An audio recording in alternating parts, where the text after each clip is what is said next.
Cell cycle and cell division यानी कि कोशिका चक्र और कोशिका विभाजन। NCERT biology class 11th one shot lecture हम नीट 2024 के लिए देख रहे थे, जिसके अंतर्गत हमारी एनसीईआरटी बायोलॉजी क्लास 11th है। उसके अंतर्गत पिछला जो चैप्टर हमने देखा था वो था cells the unit of life, जिसके विषय में हमने जिस चैप्टर में हमने कोशिका के विषय में इंपॉर्टेंट बातें हैं वो की थी। कंप्लीट लेक्चर को हमने डिस्कस कर लिया था। आज इस क्लास के अंतर्गत हम cell cycle and cell division यानी कि कोशिका चक्र और कोशिका विभाजन के बारे में हम डिटेल से बात करेंगे। और इस चैप्टर से आपके 1 से 2 क्वेश्चन है वो इस एग्जाम में यानी कि नीट 2024 में आपके पूछे जाएंगे। कंप्लीट चैप्टर को हम इसी एक ही लेक्चर के अंतर्गत कंप्लीट करने का प्रयास करेंगे। तो बिना देरी करते, क्योंकि समय बहुत ही महत्वपूर्ण है और इसलिए हम ज्यादा समय नहीं लगाएंगे और शुरू करते हैं हमारा लेक्चर। कोशिका चक्र और विभाजन। देखिए कोशिका चक्र का मतलब क्या होता है, कोई भी सेल्स जो होती है ये सेल्स क्या करती है, नई सेल्स का निर्माण करती है। तो ये जो काल होता है इसका, इसी को हम कोशिका चक्र कह देते हैं। कैसे करती है, ये विभाजन के द्वारा नई सेल्स का निर्माण करती है। और विभाजन के बारे में बताया था रुडोल्फ विर्चो ने, क्योंकि कोशिका सिद्धांत हम पिछली कक्षा में पढ़ चुके हैं। उसमें रुडोल्फ विर्चो ने बताया कि जो नई कोशिका बनती है ना वो पूर्ववर्ती कोशिका से ही बनती है। और इसमें एक चीज ध्यान रखिए कि जो सेल्स जो होती है ये सीधी विभाजन नहीं करती है। सेल्स में जो वर्दी होती है, वर्दी के साथ में विभाजन होता है, यानी कि वर्दी प्लस विभाजन। और अगर ये दोनों सेल्स के अंदर होती है तब प्रजनन की क्रिया होती है, इसे हम प्रजनन कह सकते हैं। ठीक है, तो सभी जीवों की वर्दी प्रजनन कोशिकाओं के विभाजन और वर्दी पर निर्भर करती है कि उन कोशिकाओं का विभाजन किस प्रकार से होता है, उसमें वर्दी कैसे होती है, वो सभी चीजें प्रजनन और जीवों की वर्दी पर निर्भर करती है। कोई भी देखिए हम अमीबा की बात करते हैं तो अमीबा में एक ही सेल्स पाई जाती है। जैसे हमारी हम बात करें ह्यूमन की तो उसमें एक सेल्स बहुत सारे लगातार विभाजन करके एक कंप्लीट बड़ी जटिल बॉडी का निर्माण कर लेती है। तो ये वर्दी भी क्या करती है, कोशिका विभाजन पर निर्भर करती है। कोशिका के विभाजन और गुणन की क्रियाविधि मिलकर के कोशिका प्रजनन का निर्माण करती है। तो वही चीजें मैंने बताया कि कोशिका में विभाजन होता है, गुणन मतलब वृद्धि होती है, उसकी मल्टीप्लिकेशन होता है। तो ये चीजें क्या मिलकर के क्या बनाती हैं, प्रजनन करते हैं, प्रजनन का निर्माण करते हैं। क्योंकि प्रजनन के द्वारा क्या करती है, नई सेल्स बनती है, या फिर कोई भी जीव है तो उससे नए जीव का निर्माण होता है। ठीक है, तो यही क्या होता है, इसमें अगर नया जीव बनेगा तो इसमें विभाजन होगा, वर्दी होगी, दोनों ही चीजें होंगी, तब प्रजनन, इस दोनों को मिलाकर के प्रजनन बोल देंगे हम। और अंत में हमें क्या मिल जाएगा, एक जीव मिल जाएगा। सेम यही कंडीशन हमें सेल्स के अंदर देखिए। आगे देखिए सेल साइकिल, कोशिका चक्र। ये मैं बता चुका हूं कि जो सेल्स होती है इस सेल्स में क्या होता है, विभाजन होता है, जिससे 2 सेल्स बनती है। और इसमें इंपॉर्टेंट चीज क्या है कि सेल्स का एक तो साइटोप्लाज्म की हम बात करें तो साइटोप्लाज्म तो लगातार क्या करता है, बढ़ता रहता है। लेकिन जो आपका डीएनए होता है ना, वो डीएनए एक विशिष्ट अवस्था में ही डुप्लीकेट होता है। जैसे यहाँ पर 2 डीएनए थे तो यहाँ पर 4 हो गए, 2 इसमें आ गए, 2 इसमें आ गए। ये ध्यान में रखना है और ये इसका जीवन चक्र कहलाता है। तो एक कोशिका का जो काल होता है ना, जीवन काल, उसे ही हम उसको कोशिका चक्र कह देते हैं। तो ये कोशिका का जीवन काल होता है, लाइफ स्पेन होता है, जिसके दौरान एक कोशिका डीएनए प्रतिकृति यानी कि डीएनए का संश्लेषण करती है, वृद्धि करती है आकार में, और साइटोप्लाज्म में उनमें वृद्धि होती है और 2 संतति कोशिकाओं में विभाजित होती है, 2 सेल्स का निर्माण कर देती है। कोशिका वृद्धि कैसे करेगी, मान लीजिए ये कोशिका थी, फिर इसमें क्या होगा, विभाजन के लिए इसमें एंजाइम है, प्रोटीन, उनका निर्माण होगा, तो साइटोप्लाज्म इसमें वृद्धि हो जाएगी। तो कोशिका वृद्धि का मतलब होता है कि साइटोप्लाज्म में वृद्धि, ये क्या एक सतत प्रक्रिया है, लगातार जारी रहती है साइटोप्लाज्म या कोशिका द्रव्य में वृद्धि। लेकिन डीएनए का संश्लेषण जो होता है एक विशिष्ट अवस्था में होता है, विशिष्ट चरण में होता है, जिसकी हम आगे बात करेंगे। कोशिका चक्र की अवधि प्रत्येक जीव और प्रत्येक कोशिका प्रकार में भिन्न होती है। अलग अलग जीव में कोशिका चक्र का जो टाइम पीरियड होता है, अवधि होती है, वो अलग अलग होती है। अगर कोशिका का प्रकार है, जैसे प्रोकैरियोटिक यूकेरियोटिक है, तो उनमें भी अलग अलग प्रकार का आपका जीवन काल है वो देखने को या अवधि देखने को मिलती है। जैसे एग्जाम्पल के लिए हम एक सामान्य यूकेरियोटिक कोशिका लेते हैं जो कि मनुष्य में पाई जाती है, और मनुष्य के लिए यूकेरियोटिक कोशिका का टाइम स्पेन या फिर लाइफ स्पेन या अवधि की हम बात करें तो वो 24 हॉर्स यानी कि 24 घंटे में, अगर कोई सेल है मनुष्य की तो 24 घंटे में क्या करेगी, वो 2 सेल्स का निर्माण कर देगी। ये तो 2 सेल्स का यानी कि विभाजित हो जाएगी 24 घंटे में। इस कोशिका की हम बात करें तो ये 90 मिनट में विभाजित होती है। तो ये दोनों चीजें आपको ध्यान में रखनी। अब कोशिका चक्र की अवस्थाओं की हम बात कर लेते हैं। कोशिका चक्र में दो सामान्य अवस्था पाई जाती है जो कि आपके एनसीईआरटी में दे रखी है। एक तो इंटरफेज यानी कि अंतरावस्था जिसे हम विश्राम अवस्था भी कह देते हैं, एक एम फेज जिसे हम माइटोटिक डिवीजन या विभाजन अवस्था भी कह देते हैं। ये एक डायग्राम आपके एनसीईआरटी में दे रखा है जिसको आपको अच्छे से समझना भी है। ये पूरा कोशिका चक्र दिखाया गया है इसमें। देखिए कैसे इसको हम समझेंगे, यहां से चलिए, दो पार्ट हैं। जब हम यहां से लेकर के यहां तक हम बात करें, ये जो मेन पीरियड सबसे ज्यादा समय जो होता है ये आपका इंटरफेज का होता है। इंटरफेज यानी कि अंतरावस्था का होता है। अंतरावस्था को हम तीन भागों में डिवाइड कर देते, एक तो G1, एक S और एक G2, ठीक है। और बाद में जो बचता ना, जिसके अंदर केंद्रक का विभाजन होता है, तो केंद्र का विभाजन उसको हम कैरियोकाइनेसिस कह देते हैं। तो ये कैरियोकाइनेसिस की अवस्थाएं होती है जिसमें प्रोफेज, मेटाफेज, एनाफेज, टेलोफेज होती है। और फिर होता है साइटोप्लाज्म का विभाजन जिसे हम साइटोकाइनेसिस कह देते हैं। और कैरियोकाइनेसिस और साइटोकाइनेसिस दोनों को मिलाकर के हम माइटोटिक डिवीजन या एम फेज कह देते हैं। तो एम फेज में देखिए आपको याद क्या रखना है, एम फेज में दो अवस्थाएं आती है, एक तो काइनेसिस हो जाएगा और एक साइटोकाइनेसिस। कैरियोकाइनेसिस का मतलब है केंद्रक का विभाजन और साइटोकाइनेसिस का मतलब है कोशिका द्रव्य का विभाजन। ये प्लांट और एनिमल में अलग अलग प्रकार का होता है। और कैरियोकाइनेसिस की बात करें तो पीमेट नाम से याद रख सकते हैं। प्रोफेज, मेटाफेज, एनाफेज, टेलोफेज, ये चार अवस्थाएं होती है जिसके माध्यम से केंद्रक का विभाजन होता है। अब हम बात करते हैं इंटरफेज की। देखिए इंटरफेज में शुरुआत में जो सेल्स होती है ना, इस सेल्स के अंदर जीवन प्रावस्था में क्या होगा, जीवन प्रावस्था के अंदर एक तो प्रोटीन का संश्लेषण होगा, ठीक है। प्रोटीन के साथ साथ में आरएनए का संश्लेषण होगा, ठीक है। प्रोटीन का संश्लेषण होगा, आरएनए का संश्लेषण होगा और एंजाइम का संश्लेषण होगा। और कोशिका आकार में बढ़ जाती है, उसके साइटोप्लाज्म की मात्रा बढ़ जाती है। अगर कोई सेल्स जीवन प्रावस्था से ही G0 प्रावस्था में चली जाती है तो वो आगे विभाजन नहीं करती है कभी भी। अगर G1 से सीधा S प्रावस्था में आ जाती है तो वो आगे विभाजन करेगी, ये निश्चित है, याद रख लेना। अगर G0 में चलेगी तो वो कभी विभाजन नहीं करेगी। इसका उदाहरण आप देख सकते हैं, तंत्रिका कोशिका होती है ऐसी, जिसमें कभी विभाजन नहीं होता है, सिर्फ वृद्धि होती है।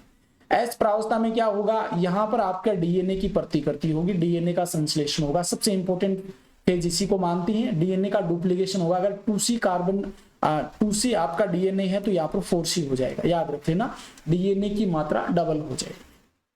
इसके बाद में देखिए आगे तीसरी जो प्रावस्था होती है G2 प्रावस्था, इसको हम गैप 1 या फिर वृद्धि प्रावस्था प्रथम कह देते हैं, इसको संश्लेषण प्रावस्था कह देते हैं, इसको G2 यानी कि ग्रोथ फेज सेकंड या वृद्धि प्रावस्था द्वितीय कह देते हैं। सेम इसमें ये जारी रहेगा, यहाँ पर आरएनए का संश्लेषण होगा, एंजाइम का संश्लेषण होगा और प्रोटीन का निर्माण, याद रह जाएगा। सबसे ज्यादा समय इसी प्रावस्था का होता है। 3 पार्ट्स में डिवाइड करते हैं, G1, S और G2, ठीक है।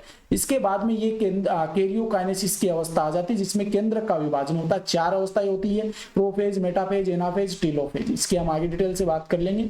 फिर साइटोकाइनेसिस है, ये आपका प्लांट और एनिमल सेल्स में अलग अलग पाया जाता है।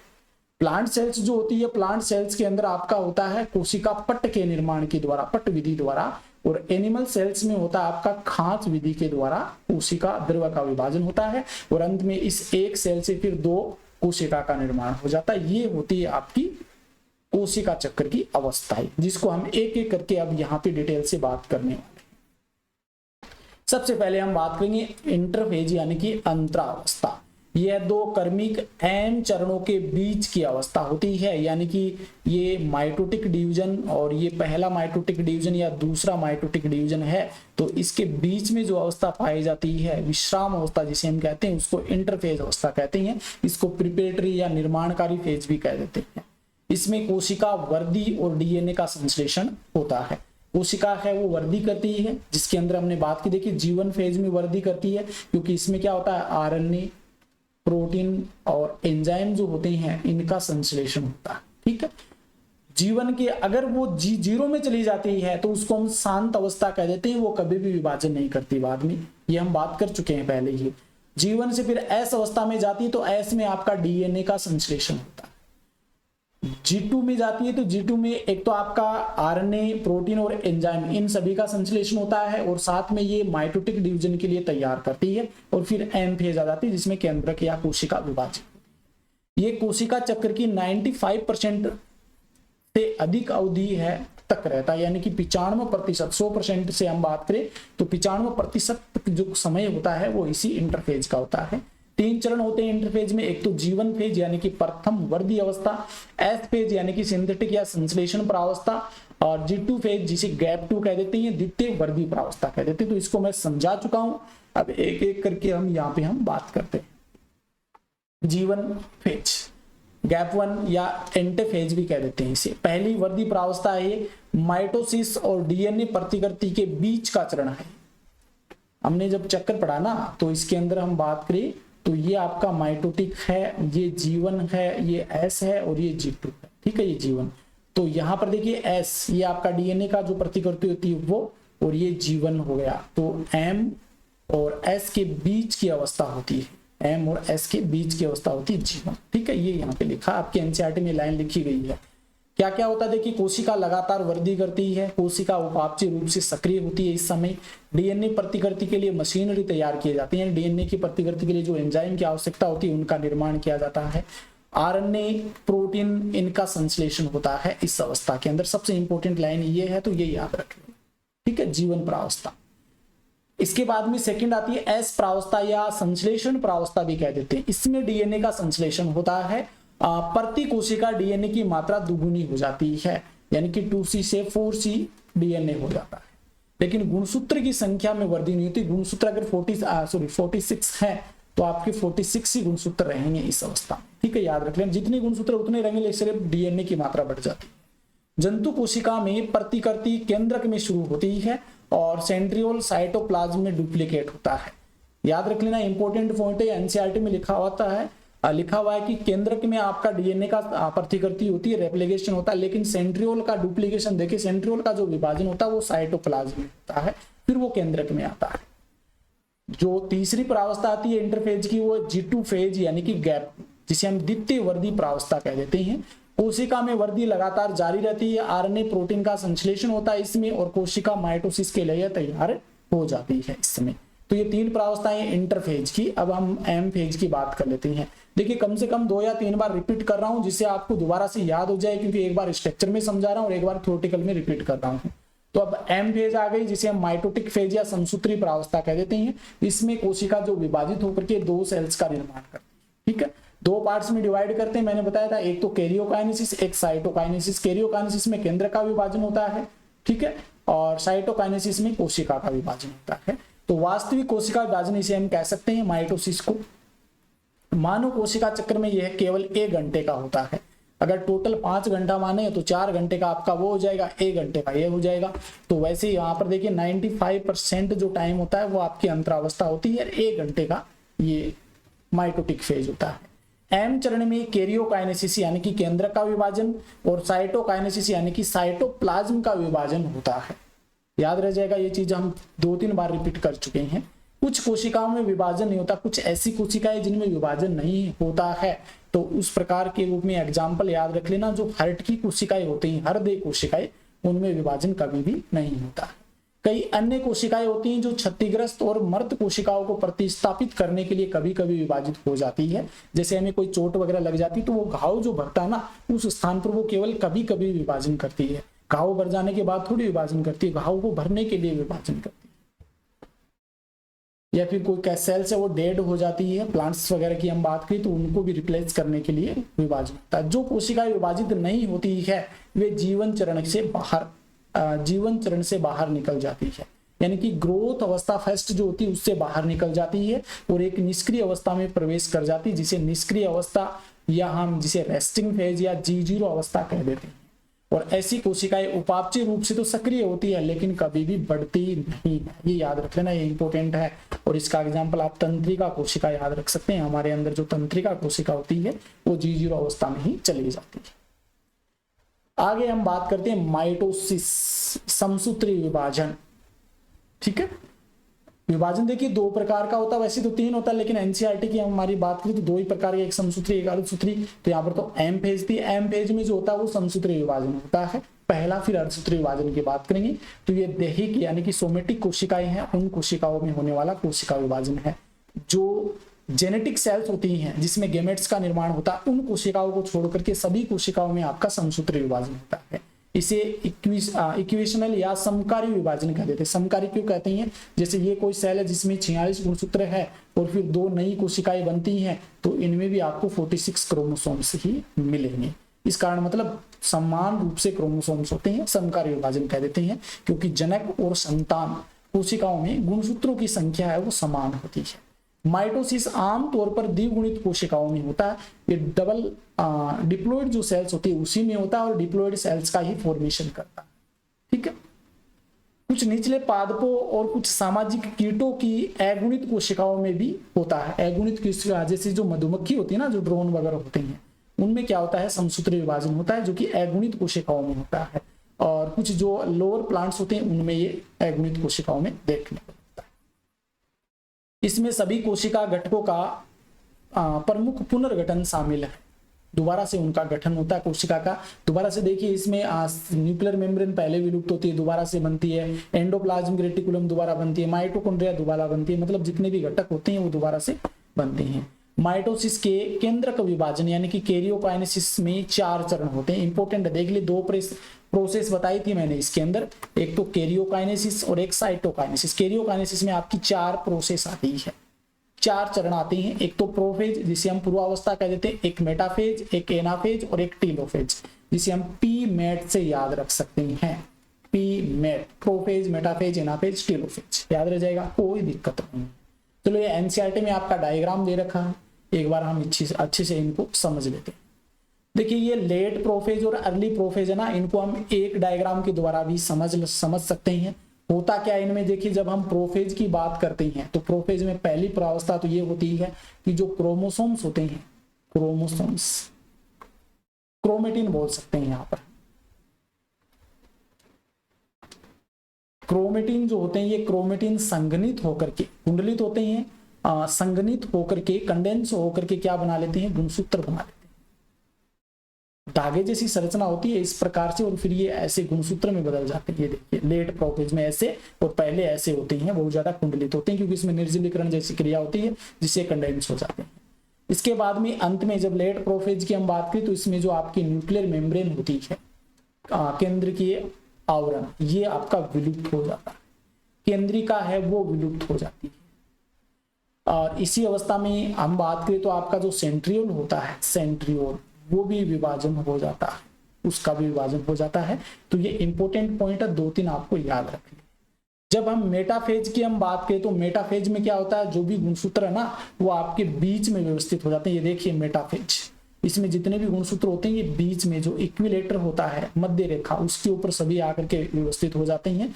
और यहाँ पर देखिए ये ध्रुव होता है, एक ध्रुव ये होता है, और इनसे स्पिंडल फाइबर जिसे हम तर्कु तंतु कहते हैं वो निकलते हैं। और आपका जो क्रोमोसोम्स होता है, इस क्रोमोसोम्स की हमने पिछले में स्टडी की थी कि यहाँ पर एक पाया जाता है काइनेटोकोर। काइनेटोकोर एक संरचना होती है, इससे आकर के क्या करते हैं, ये आपके स्पिंडल फाइबर जो होते हैं ये जुड़ जाते हैं और जुड़ करके ये ऐसे बीच में व्यवस्थित हो जाते हैं। बीच में इस प्रकार से व्यवस्थित हो जाते हैं। ये देखिए ये जो व्हाइट व्हाइट नजर आ रहा ना, इसके साथ में जुड़ी हुई है और ये काइनेटोकोर होता है, ये आपकी स्पिंडल फाइबर। ये अवस्था आपकी मेटाफेज कहलाती है, मध्य अवस्था। मेटाफेज के बाद में आती है एनाफेज अवस्था। एनाफेज में क्या होता है? एनाफेज में गुणसूत्रों का विभाजन, पृथक्करण होता है। ठीक है।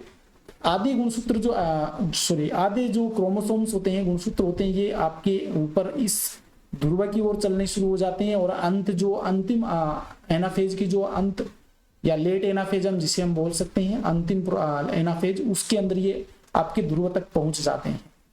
कहने का मतलब आप इसको याद रख सकते हैं कि एनाफेज अवस्था में जो गुणसूत्र होते हैं उनका क्या होता है? विभाजन होता है,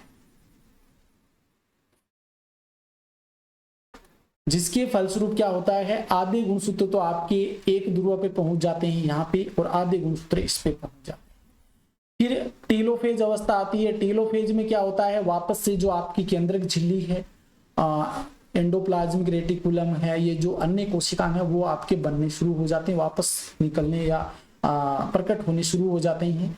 और फिर टेलोफेज की अंत अवस्था तक क्या होता है? एक तो टेलोफेज अंतिम अवस्था और उधर से आपकी साइटोकाइनेसिस शुरू हो जाती है और उसमें यहाँ पे एक खाद सी बनती है। अगर जब हम प्लांट की बात करें तो प्लांट में अलग प्रकार का होता है और एनिमल्स में अलग प्रकार का होता है, दोनों की हम आगे बात कर लेंगे। और इस प्रकार से फिर 2 सेल्स बन जाती है, फिर से इंटरफेज अवस्था शुरू होती है, तो ये एक चक्कर बन जाता है। अब हम साथ साथ में इसको करते हुए चलेंगे, पढ़ेंगे तब उस समय तो आपको याद हो जाएगा। पहले हम प्रोफेज पूर्वावस्था की बात कर लेते हैं। तो ये माइटोसिस का सबसे लंबा चरण होता है, समसूत्र विभाजन का सबसे लंबा चरण। इंटरफेज के S और G2 चरणों का अनुसरण करता है, मतलब प्रोटीन का, डीएनए, आरएनए इनका भी संश्लेषण, सिर्फ डीएनए का नहीं आरएनए का संश्लेषण होता है। S और G2 चरणों में डीएनए अणु आपस में जुड़े होते हैं। S और G2 चरण विशिष्ट घटनाएं क्या होती है कि जो क्रोमोसोमल या जो क्रोमेटिन फाइबर्स होते हैं ये अकुंडलित हो जाते हैं, निर्जलीकरण होता है इनका, जिसके कारण अकुंडलित हो जाते हैं और माइटोटिक क्रोमोसोम्स बनाने के लिए संघनित होते हैं, कंडेंस होते हैं। क्रोमोसोम्स गुणसूत्र का निर्माण कर लेते हैं। ऐसा देखा जाता है कि ये सेंट्रोमियर पर एक साथ जुड़े हुए 2 क्रोमेटिड होते हैं। ये जो सेंट्रोमियर होता है इस प्रकार से 2 क्रोमेटिड हैं, ये एक क्रोमेटिड, ये एक, ऐसे जुड़े हुए रहते हैं। सेंट्रोसोम कोशिका के विपरीत ध्रुवों की ओर बढ़ना शुरू कर देते हैं। सेंट्रोसोम तारक के अंदर, तारक का जो होता है विपरीत ध्रुवों पर चले जाते हैं क्योंकि इनका विभाजन हो जाता है।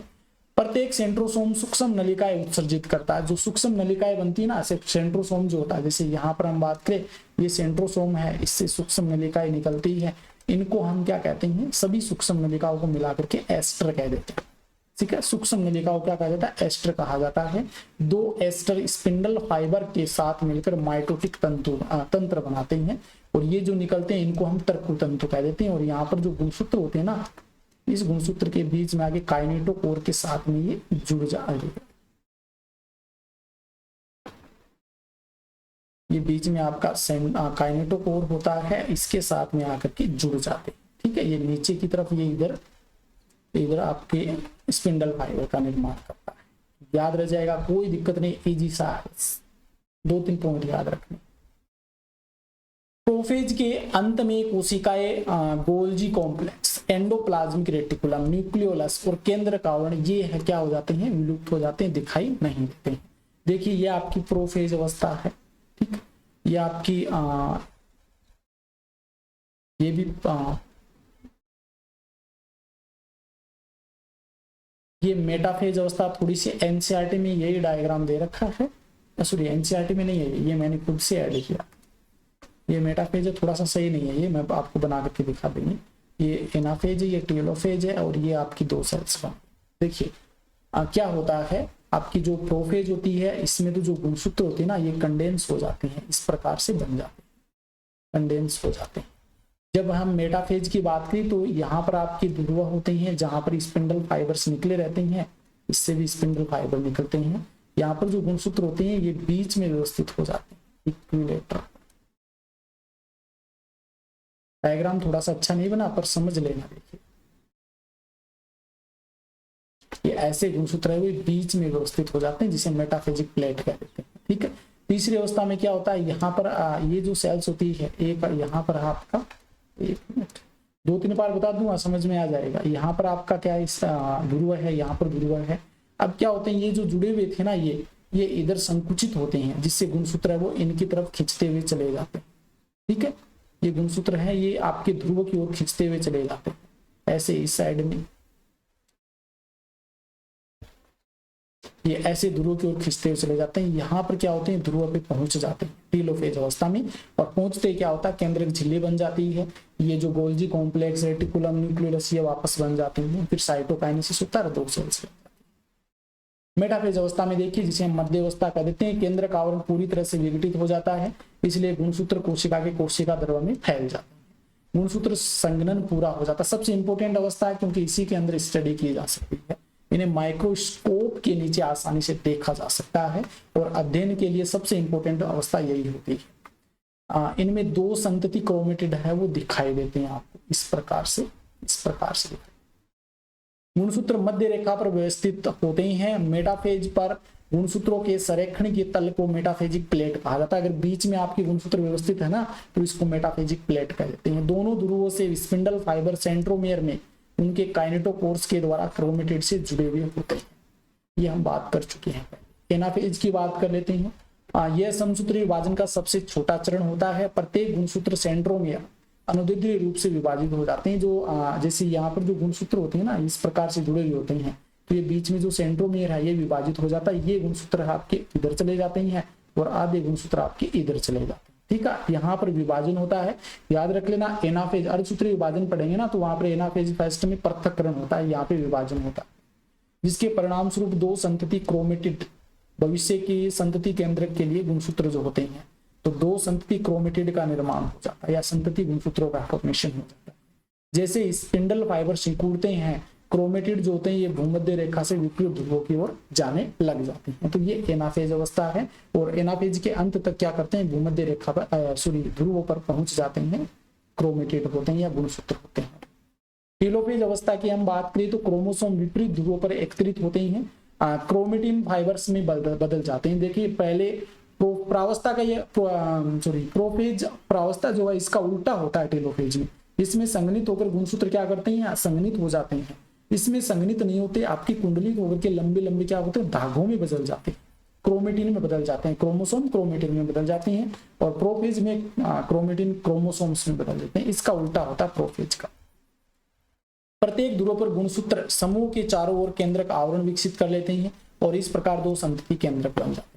Nucleolus, Golgi complex, endoplasmic reticulum ये फिर से प्रकट हो जाते हैं और धुरी के तंतु वो गायब हो जाते हैं। जो ध्रुव है ना उसके ऊपर जो तंतु बनते हैं वो सभी गायब हो जाते हैं। टेलोफेज अवस्था कंप्लीट हो जाती है। ये देखिए दोबारा से यहाँ पर मैंने ऐड किया, ये प्रोफेज अवस्था है, ये मेटाफेज अवस्था है। न्यूक्लियर एनवेलप विलुप्त होता हुआ दिखा गया, मेटाफेजिक प्लेट पर व्यवस्थित हो जाती हैं। एनाफेज में ये आपकी ध्रुवों की ओर गति करते हुए दिखाए गए स्पिंडल फाइबर्स है। और टेलोफेज में क्या होता है, ध्रुवों पर पहुंच जाती हैं, फिर केंद्रक झिल्ली बन जाती है और यहाँ पर फिर क्या हो जाता है, इनका विभाजन होना, साइटोप्लाज्म का विभाजन होना शुरू हो जाता है। अब का बात करते हैं साइटोकाइनेसिस की, कोशिका द्रव्य विभाजन। देखिए कोशिका द्रव्य विभाजन की हम दो प्रकार से बात कर सकते हैं। अब जब हम जंतु कोशिका की बात करते हैं, जंतु कोशिका की, तो जंतु कोशिका में क्या होता है, ये केंद्रक हो गया मान लीजिए। अब इसमें क्या होता है, बाहर की ओर ऐसे एक खांच बननी शुरू हो जाती है, खांच ऐसे इस प्रकार से एक खांच बननी शुरू हो जाती है।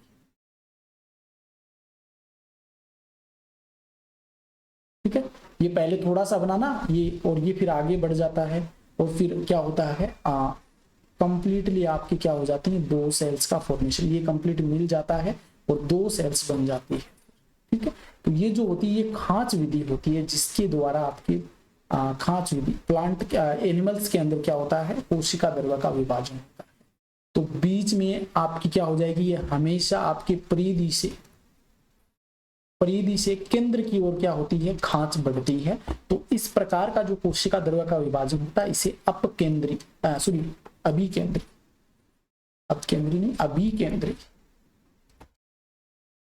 अभिकेंद्री कोशिका द्रव्य विभाजन भी कह देते हैं। याद रख लेना, जंतु के अंदर खांच का निर्माण होता है, ये परिधि से केंद्र की ओर बढ़ती है, परिधि से केंद्र की ओर, फिर अंततः दो सेल्स बन जाती है। तो यह दो संतति कोशिकाओं के निर्माण के लिए साइटोप्लाज्म का विभाजन है। यह तब शुरू होता है जब टेलोफेज प्रगति पर, टेलोफेज के अंत में शुरू हो जाता है। जंतु कोशिका में साइटोकाइनेसिस तो खांच विधि के द्वारा होता है। यहाँ पर प्लाज्मा झिल्ली में एक विदलन खांच बन जाती है, क्लीवेज फूरो जिसे हम कहते हैं वो बन जाती है। ये धीरे धीरे गहरी होती जाती है और साइटोप्लाज्म को दो भागों में विभाजित करते हुए केंद्र में मिल जाती है और इस प्रकार से दो सेल्स बन जाती है और इससे हम अभिकेंद्री विभाजन भी कह देते हैं। ये तो हो गया आपका जंतु कोशिका के अंदर। जब प्लांट सेल्स की बात करें तो उनमें कैसा होता है, एक बार उसकी भी हम यहाँ पे बात कर लेते हैं। देखिए प्लांट सेल्स में, देखिए ये कोई प्लांट सेल्स है क्योंकि इसमें कोशिका भित्ति पाई जाती है और ये आपका केंद्र मान लीजिए। अब इसमें क्या होगा, इसमें बीच में से आपकी सेल्स दो केंद्र बनते हैं। मैंने एक ही उसमें बनाया था, एक इसमें, देखिए दो केंद्र। तो बीच में इसमें एक पट बनती है जो कि आपकी गोल्जी का इनकी जो वेसिकल्स होते हैं वो आकर के जमा हो जाती है। ये पट बनती है बीच में और ये क्या करती है, आगे जाती हुई बढ़ती चली जाती है। ये धीरे धीरे क्या हो जाती है, बढ़ जाती है और ये हमेशा फिर आकर के दो सेल्स बना देती है। ये हमेशा याद रख लेना, केंद्र से परिधि की ओर बढ़ती है, केंद्र से परिधि की ओर बढ़ती है और इस कारण इस प्रकार का जो विभाजन होता है उसे अपकेंद्री कोशिका विभाजन हम कह देते हैं, साइटोप्लाज्म का विभाजन हम कह देते हैं। और ये पट का निर्माण होता है तो इसे पट विधि कह देते हैं, याद रखें। तो पादप कोशिका में साइटोकाइनेसिस से ये कोशिका पट्ट विधि के द्वारा होता है। ये कोशिका भित्ति की उपस्थिति के कारण जंतु कोशिकाओं में साइटोकाइनेसिस से भिन्न होता है। कोशिका भित्ति की उपस्थिति के कारण जंतु कोशिका में कोशिका भित्ति की उपस्थिति के कारण जंतु कोशिका में साइटोकाइनेसिस से क्या होता है, अलग होता है, भिन्न होता है, डिफरेंट होता है। यहाँ पर देखिए दोनों मैंने बनाए हैं डायग्राम ऐड किए। देखिए एनिमल सेल्स की बात की तो बीच में ये फुर्रो बन गई, ठीक है, ये क्लीवेज फुर्रो बन जाती है बीच के अंदर, और ये हमेशा बाहर से मतलब परिधि से केंद्र की ओर जाती है। परिधि से ये देखिए इस साइड में परिधि से केंद्र की ओर, और ये 2 सेल्स बन गई। इसी प्रकार हम प्लांट की बात करें तो प्लांट में पहले ये पट्ट बनती है, सेल प्लेट, ये धीरे धीरे बढ़ती हुई चली जाती है, तो केंद्र से परिधि की ओर होती है और फिर ये 2 सेल्स बन गई। ये होता है प्लांट और एनिमल सेल्स में साइटोकाइनेसिस, ठीक है। आगे देखिए, पादप कोशिका में गोल्जी निकायों से बने पुट्टिकाएं भूमध्य रेखा या मध्य रेखा जो होती है उस पर जमा हो जाती है, बाहर की ओर बढ़ती हैं, पार्श्व दीवारों से मिलते हैं और एक साथ नई कोशिका प्लेट बना देते हैं। 2 संतति कोशिकाओं को अलग कर देते हैं। बाद में ये जो कोशिका पट्ट बनती है ना, ये बाद में लेमिला, मध्य लेमिला का निर्माण कर देती है। साइटोकाइनेसिस के दौरान माइटोकॉन्ड्रिया, प्लास्टिड और जैसे अंग है ये संतति कोशिकाओं के बीच वितरित हो जाते हैं, समान रूप से वितरित होते हैं। कुछ जीवों में कैरियोकाइनेसिस, क्योंकि सभी कोशिकाओं को श्वसन भी करना है, इसके अलावा और भी फंक्शन करने हैं, तो उसके लिए जैसे जैसे कोशिकांग है वो उनमें उपस्थित होने जरूरी होते हैं। कुछ जीवों में कैरियोकाइनेसिस के बाद साइटोकाइनेसिस वो नहीं होता। कुछ ऐसी कोशिकाएं या कुछ ऐसे जीव होते हैं जिनमें कैरियोकाइनेसिस तो हो जाता है लेकिन कोशिका द्रव्य का विभाजन नहीं होता है, और इस प्रकार की जो कंडीशन बनती है उसे बहु केंद्र की स्थिति या सिनसाइटियम कह देते हैं। और ये आपका नारियल जो होता है उसमें तरल जो भ्रूणपोष होता है, जो पानी होता है नारियल का, वो इसी का उदाहरण होता है, सिनसाइटियम का, ठीक है, याद रह जाएगा, कोई दिक्कत नहीं है। माइटोसिस का महत्व क्या है, देखिए यह समान जीनोम वाली द्विगुणित संतति कोशिकाओं का निर्माण करता है। समान जीनोम, देखिए 46 क्रोमोसोम्स है तो 46 ही होंगे, द्विगुणित कोशिका है तो इसे द्विगुणित कोशिका ही बनेगी, ठीक है। सभी दैवी कोशिकाओं में समान गुणसूत्र बनाए रखने में मदद करती है। देखिए गुणसूत्र की हमने बात कर ली है। यह बहुकोशिकीय जीवों की शारीरिक वृद्धि में मदद करता है। देखिए पहले छोटा सा बच्चे की हम बात कर ले या छोटा सा पादप की बात कर ले, वो धीरे धीरे वृद्धि करता है, तो उसमें जो शारीरिक वृद्धि जो होती है वो इसी माइटोसिस या समसूत्र विभाजन के द्वारा होती है। विभजोतक ऊतकों में माइटोसिस जीवन भर पौधों की निरंतर वृद्धि में मदद करता है। ये कोशिका वृद्धि के कारण बाधित न्यूक्लियोसाइटोप्लाज्मिक अनुपात को पुनः स्थापित करता है। देखिए ये चीज आपके पहले जो पुरानी बुक हुआ करती थी उसमें थी आपके, ये इसमें था क्या, जैसे ये है और ये केंद्रक है, तो जो न्यूक्लियस का साइटोप्लाज्म है केंद्रक का, और ये इसका जो साइटोप्लाज्म है न्यूक्लियोप्लाज्म है, ये आपका न्यूक्लियोप्लाज्म है, न्यूक्लियोप्लाज्म, ठीक है, और ये आपका साइटोप्लाज्म है।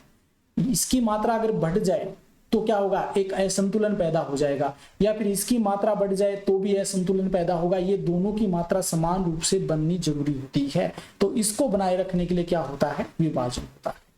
यह कोशिका की मरम्मत प्रतिस्थापन में मदद करता है। कोशिका अगर क्षतिग्रस्त हो जाए या मृत हो जाए तो उनके स्थान या उनके प्रतिस्थापन में सहायता करती है। एग्जाम्पल के लिए एपिडर्मिस की ऊपरी परत की कोशिकाएं हैं, वो आंत की परत की कोशिकाएं हैं, तो रक्त कोशिकाएं जो ब्लड वेसल्स हैं, ये इन सभी को रिप्लेस करने का काम है वो कोशिका समसूत्री विभाजन के द्वारा ही होता है, ठीक है। अब बात करते हैं मियोसिस की, यानी कि अर्धसूत्री विभाजन। यह द्विगुणित जनन कोशिकाओं का विभाजन है। देखिए मियोसिस जो होता है वो तो आपकी दैहिक या जो कायिक कोशिकाएं उनमें होता है, ये हमेशा जननिक जो सेल्स होती है, जनन सेल्स, उसके अंदर होता है, और जिसके जनन सेल्स में जब मियोसिस होता है जिससे गैमेट का फॉर्मेशन होता है, गैमेट्स का फॉर्मेशन होगा, युग्मकों का निर्माण होता है। तो जनन कोशिकाओं में होता है जो द्विगुणित होती है, ये जनन कोशिकाएं द्विगुणित होती है, और ये जब निर्माण करेगी ये अगुणित होती जाएगी, मतलब ये गुणसूत्रों की संख्या है वो आधी हो जाती है।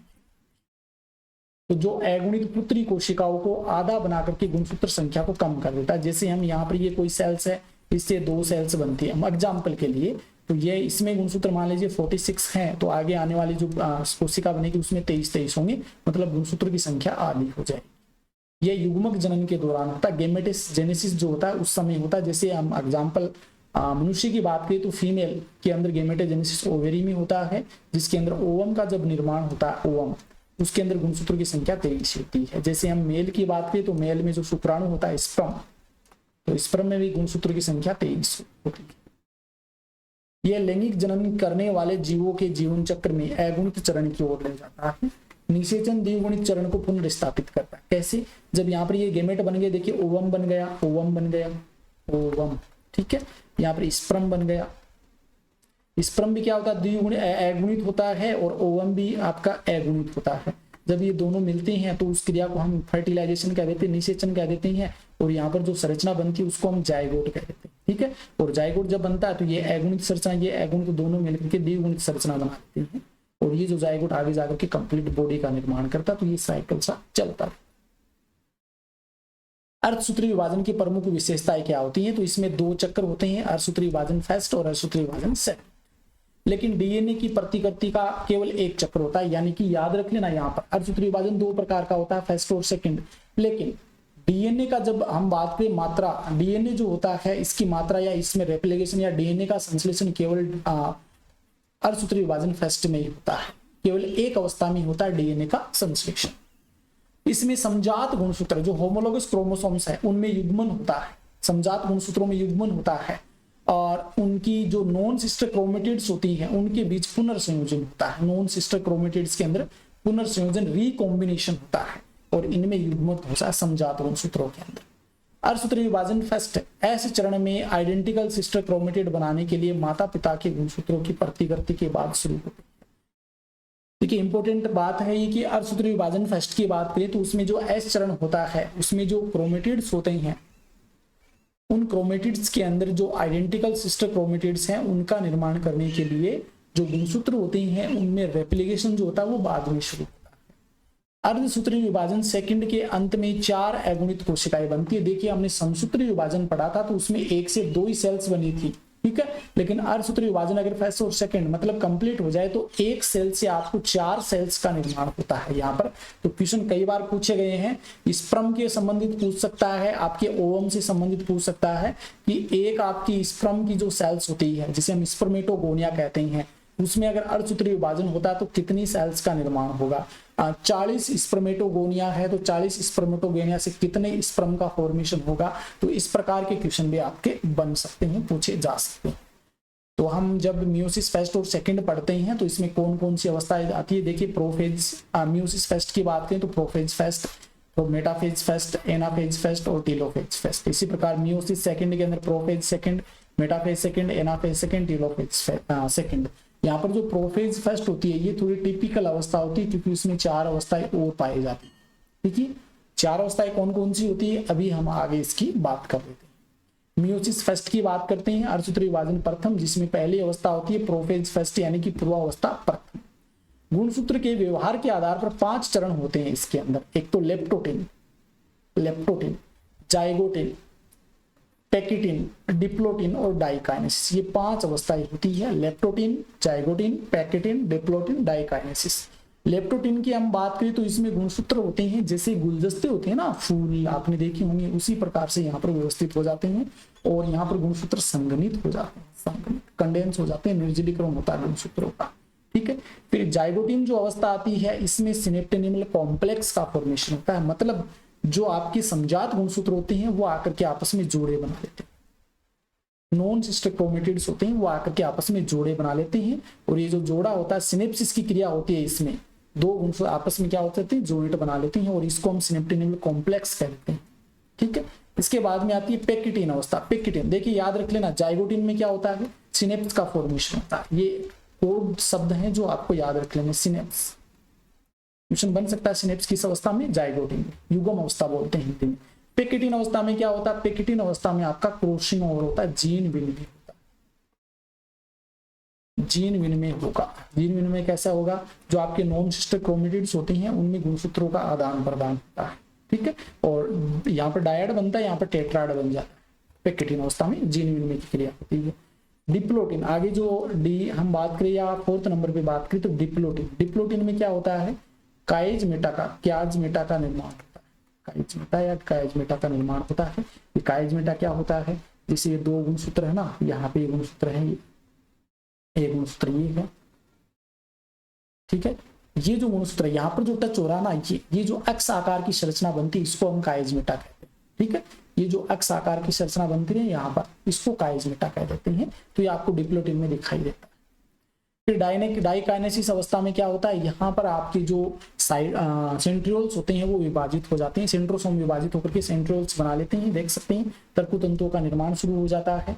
और क्या होगा, जो आपका काइजमेटा होता है इसका उपांती भवन होता है, मतलब ये अलग अलग हो जाते हैं जिससे ये संरचना मिट जाती है, अक्ष जो आकार है काइजमेटा का अंत हो जाता है। फिर ये मेटाफेज अवस्था आ जाती है। तो ये हम प्रोफेज अवस्था की अभी बात कर रहे थे, मेटाफेज की हम आगे बात करें। लेप्टोटिन अवस्था जिसे हम लेप्टोनिमा भी कह देते हैं, इसमें क्रोमेटिन फाइबर है, लंबे पतले गुणसूत्र बना लेते हैं और इसमें केंद्रक जो होता है ये बड़ा हो जाता है और इसको हम गुलदस्ता अवस्था भी कह देते हैं। जैसे गुलदस्ते में फूल व्यवस्थित होते हैं उसी प्रकार से गुणसूत्र व्यवस्थित हो जाते हैं। जाइगोटिन अवस्था की हम बात करें तो जाइगोटिन या युग्मपुट अवस्था भी कह देते हैं, जाइगोनिमा कह देते हैं। गुणसूत्र और अधिक संघनित हो जाते हैं, समान गुणसूत्र एक जटिल संरचना की मदद से एक साथ जुड़ जाते हैं। सिनेप्सिस की क्रिया होती है इस समय, जो समजात गुणसूत्र होते हैं ना, समजात या समान गुणसूत्र, ये एक साथ आकर के क्या हो जाते हैं, जुड़ जाते हैं। और इससे क्या हो जाएगा, समजात गुणसूत्रों के जुड़ने से सिनेप्टोनिमल कॉम्प्लेक्स का फॉर्मेशन हो जाएगा। ठीक है, हिंदी में अंतःग्रंथन कह देते हैं इसे, अंतःग्रंथन सिनेप्सिस। युग्मित गुणसूत्रों को समजात गुणसूत्र कहा जाता है। ये मैं बता चुका हूं पहले कि समजात गुणसूत्र आपस में आकर के जुड़ जाते हैं, इन्हें समजात गुणसूत्र या होमोलोगस क्रोमोसोम्स कह देते हैं। समजात गुणसूत्रों की प्रत्येक जोड़ी को द्विवीय संयोजक या बाइवेलेंट कह देते हैं। तो दो गुणसूत्र हैं वो आपस में आकर के समजात गुणसूत्रों के जोड़े बनाते हैं, तो जोड़े बनाते हैं तो इसको हम बाइवेलेंट कह देते हैं, द्विवीय संयोजक कहते हैं। याद रह जाएगा, कोई दिक्कत नहीं है, सिनेप्सिस याद रख लेना जाइगोटिन के। अब आती है पेक्टिन अवस्था में, पेक्टिन या पेक्टिनिमा। तुलनात्मक रूप से लंबा चरण होता है, इसमें तो द्विवीय संयोजक जो होता है, द्विवीय संयोजक या बाइवेलेंट गुणसूत्र समान क्रोमेटिड में विभाजित हो जाते हैं, अलग अलग मतलब विभाजन कर लेते हैं। जैसे दो होते हैं ना, दो ये ऐसे गुणसूत्र समजात गुणसूत्र बनाते हैं ये, तो इस प्रकार से आगे विभाजित होकर के टेट्राड बना लेते हैं। डायड से या बाइवेलेंट से क्या हो जाएगा, टेट्राड का निर्माण हो जाता है यहाँ पर। इस दौरान पुनर्संयोजन नोड्यूल्स दिखाई देते हैं, रिकॉम्बिनेशन जो नोड्यूल्स होते हैं वो दिखाई देते हैं, जिन पर क्या होता है, जीन विनिमय की क्रिया होती है, क्रॉसिंग ओवर होता है, आपस में डीएनए का क्या होता है, ट्रांसफर होता है। और इससे समजात गुणसूत्रों पर आनुवांशिक पुनर्संयोजन होता है, रिकॉम्बिनेशन। दोबारा से क्या होता है, उनके पुनर्संयोजन। जैसे यहाँ पर हमने ये जो स्ट्रक्चर देखी थी, एक बार देख ला यहाँ पर,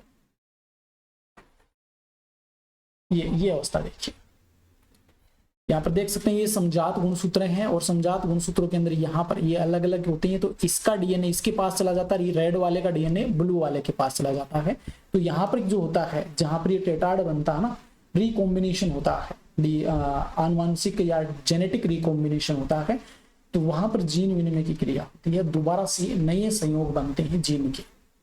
क्रॉसिंग ओवर होता क्या, देखिए, एक एंजाइम जिसका नाम है रिकॉम्बिनेज, इसकी उपस्थिति में दो समजात गुणसूत्रों के नॉन सिस्टर क्रोमेटिड के बीच क्या होता है, आनुवांशिक पदार्थों का आदान प्रदान। वेरी वेरी इंपॉर्टेंट है। क्रॉसिंग ओवर का मतलब रिकॉम्बिनेज एंजाइम की उपस्थिति में दो समजात गुणसूत्र हैं, उनके जो नॉन सिस्टर क्रोमेटिड होते हैं उनके बीच में आनुवांशिक पदार्थों का आदान प्रदान होता है। पेक्टिन के अंत में पुनर्संयोजन कंप्लीट हो जाता है। पेक्टिन अंत अवस्था में क्या होता है, पुनर्संयोजन कंप्लीट हो जाता है। तो इसके अंदर आपको याद क्या रखना है, एक तो रिकॉम्बिनेशन याद रख लेना, रिकॉम्बिनेशन और पुनर्संयोजन, और एक आपको जीन विनिमय, इससे हम क्रॉसिंग ओवर कह देते हैं, क्रॉसिंग ओवर या जीन विनिमय कह देते हैं, वो याद रखें ना। दो चीजें यहाँ पर आपको याद रखनी। ये बात आती है डिप्लोटिन अवस्था, डिप्लोनिमा। सिनेप्टोनिमल कॉम्प्लेक्स का यहाँ पे विघटन हो जाता है, द्विवीय संयोजक के पुनर्संयोजित समरूप गुणसूत्र क्रॉसिंग ओवर के स्थानों को छोड़कर एक दूसरे से अलग हो जाते हैं। यानी कि जहां पर डीएनए का आदान प्रदान हुआ है, जैसे यहाँ पर हम बात करें दो समजात गुणसूत्र हैं, ये है, ऐसे हम बात कर सकते हैं, ऐसे, ठीक है। ये जो अवस्था बनती है, इसको छोड़ करके सभी के अंदर क्या होता है, गुणसूत्र जो होते हैं पुनर्संयोजित समरूप, एक मिनट, द्विवीय संयोजक के पुनर्संयोजित समरूप गुणसूत्र क्रॉसिंग ओवर के स्थानों को छोड़कर एक दूसरे से, देखिए, क्रॉसिंग ओवर वाला जो स्थान है वहां को छोड़ करके एक दूसरे से अलग होने शुरू हो जाते हैं। और इस समय अलग होते हैं तो उस स्थान पर, एक स्थान पर क्या होती है, अक्ष आकार की संरचना बनती है। ये जो अक्ष आकार की संरचना बनती है इसको हम काइजमेटा कह देते हैं। तो डिप्लोटिन में आपको क्या रखना है, काइजमेटा का याद, काइजमेटा।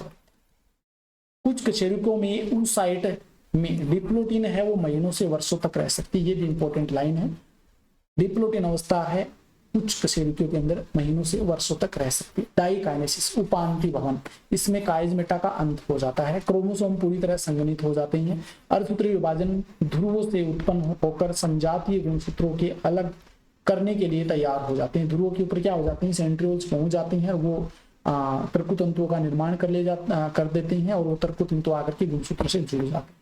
न्यूक्लियोलस और केंद्र का आवरण है ये विलुप्त हो जाते हैं डाइकाइनेसिस में। तो ये आपकी प्रोफेज अवस्था कंप्लीट हो जाती है।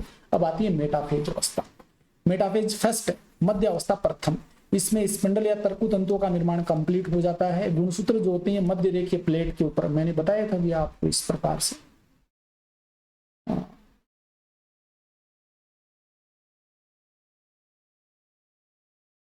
इस प्रकार से आपके मध्य रेखी जो प्लेट होती हैं उसके ऊपर व्यवस्थित हो जाती हैं, इससे जुड़े रहते हैं। ये इस प्रकार की जो मध्य रेखी प्लेट जिसे हम मेटाफिजिक प्लेट कहते हैं उस पर व्यवस्थित हो जाते हैं। स्पिंडल से सूक्ष्म नलिकाएं समजात गुणसूत्रों के जोड़ों से जुड़ जाती है। ये देखिए इनके साथ में जुड़ जाती है, ये मैं यहाँ पे बता चुका हूँ। एनाफेज अवस्था वेरी वेरी इंपॉर्टेंट है। एनाफेज फर्स्ट, समजात गुणसूत्र ये अलग हो जाते हैं। अलग मतलब यहाँ पर गुणसूत्रों का क्या होता है, पृथक्करण होता है, विभाजन नहीं होता है। अगर विभाजन होता तो 46 के 46 क्रोमोसोम बने रहते। इस एनाफेज अवस्था में गुणसूत्र का क्या होता है, आधे गुणसूत्र हो जाते हैं, आधा गुणसूत्र हो जाता है। 46 गुणसूत्र हैं तो 23 हो जाते हैं, 23 गुणसूत्र। अगर ये इधर क्रोमोसोम से जाएंगे ना, इस साइड में क्रोमोसोम से जाएंगे तो इसमें 23 गुणसूत्र होंगे और आधे इधर आएंगे तो इसमें 23 गुणसूत्र होंगे। लेकिन यहाँ तक मेटाफेज तक आपके 46 क्रोमोसोम से ही होते हैं, जबकि सिस्टर क्रोमेटिड और सेंट्रोमियर पर जुड़े रहते हैं। ठीक है, याद रह जाएगा। एनाफेज में पृथक्करण होता है, एनाफेज में पृथक्करण होता है, गुणसूत्रों की संख्या आधी हो जाती है एनाफेज फर्स्ट में। अब बात करते हैं टेलोफेज में। केंद्र की झिल्ली और केंद्रक पुनः प्रकट हो जाते हैं, दो अगुणित संतति केंद्रक बन जाते हैं। संतति केंद्रक का निर्माण हो जाता है जिसे हम डायड कह देते हैं, मतलब दो अगुणित संतति केंद्रक बनते हैं उनको डायड कह देते हैं। इसके बाद साइटोकाइनेसिस भी हो सकता है, कई बार नहीं होता है, कई बार हो सकता है, दोनों ही कंडीशन होती है। एक छोटे अंतराल के बाद इसके बाद जो अर्धसूत्रीय विभाजन सेकंड है वो होता है। दो अर्धसूत्रीय विभाजनों के बीच की इस छोटी अवस्था को इंटरकाइनेसिस कहते हैं, जबकि मियोसिस की माइटोसिस समसूत्री विभाजन के अंदर इंटरफेज होता है और मियोसिस फर्स्ट और मियोसिस सेकंड के बीच में जो स्थान होता है उसे इंटरकाइनेसिस कहते हैं, जिसमें डीएनए प्रतिकृति नहीं होती है। डीएनए प्रतिकृति पहले ही होती है, फर्स्ट और सेकंड के बीच में डीएनए प्रतिकृति नहीं होती है। अब बात करते हैं अर्धसूत्रीय विभाजन सेकंड की। ये आपके एनसीईआरटी में डायग्राम दे रखा, तो एक बार इसको भी देख लीजिए, क्या दिक्कत है। प्रोफेज फर्स्ट, गुणसूत्र क्या हो गए, यहाँ पर संघनित हो गई। इसके बाद मेटाफेज फर्स्ट, प्रोफेज फर्स्ट में आपकी 5 अवस्थाएं होती हैं जो हम बात कर चुके हैं। ठीक है, मेटाफेज फर्स्ट में बीच में आकर के व्यवस्थित हुए गुणसूत्र। एनाफेज में क्या हो जाता है, इनका गुणसूत्रों का पृथक, ये आपकी ये आपकी जो चित्र दे रखा ना, सही है। एनाफेज फर्स्ट की हम बात करें तो यहाँ पर गुणसूत्रों का पृथक्करण होता है, पृथक्करण होता है गुणसूत्रों का। यहाँ पर जो पहले यहाँ जो गुणसूत्र थे सभी में 46 गुणसूत्र थे, लेकिन यहाँ पर 23 इधर है और 23 इधर वाले में, इस प्रकार से। और फिर जैसे ये ध्रुवों पे पहुंचते हैं, केंद्रक झिल्ली है वो बन जाती है और ये टेलोफेज अवस्था के अंदर 2 केंद्रकों का निर्माण हो जाता है। अब मियोसिस सेकंड की बात कर लेते हैं, अर्धसूत्रीय विभाजन द्वितीय। इसमें माइटोसिस जैसा ही होता है, सेम टू सेम माइटोसिस जैसा ही है, कोई डिफरेंस नहीं है। प्रोफेज सेकंड के अंदर क्या होगा, साइटोकाइनेसिस के तुरंत बाद शुरू हो जाता है, या फिर साइटोकाइनेसिस होता ही नहीं, कुछ नहीं।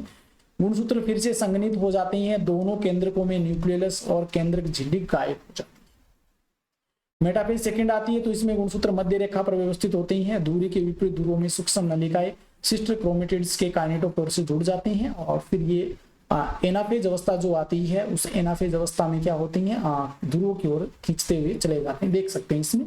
प्रोफेज सेकंड की हम बात करें तो प्रोफेज सेकंड में ये गुणसूत्र हो गए, ये ध्रुव के ऊपर आपके जो सेंट्रोल्स होते हैं उसके साथ में ये गुणसूत्र जुड़ जाते हैं।